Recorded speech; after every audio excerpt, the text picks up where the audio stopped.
Պաշտոնական Երևանը հետևել եք իրադարձություններին անմիջապես այն հայտարարությունից հետո, որ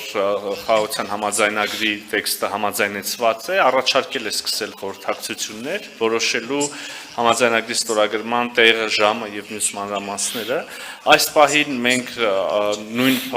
պատրաստակամությունը պաշտոնական Բաքվից չենք լսել։ Իրավացիորեն նշեցիք, որ խաղաղության համաձայնագրի տեքստի համաձայնեցմանը զուգահեռ եւ դրանից հետո արդեն նորից Ադրբեջանը որոշակի այլ նախապայմաններ է տեսնում, պատկերացնում մինչև զուգահեռ կամ հետո խաղաղության համաձայնագրի ստորագրումից, ինչ պետք է անենք հարցնենք, պետք է շարունակենք աշխատել, բանակցել եւ գտնել փոխադարձ ընդունելի լուծումներ,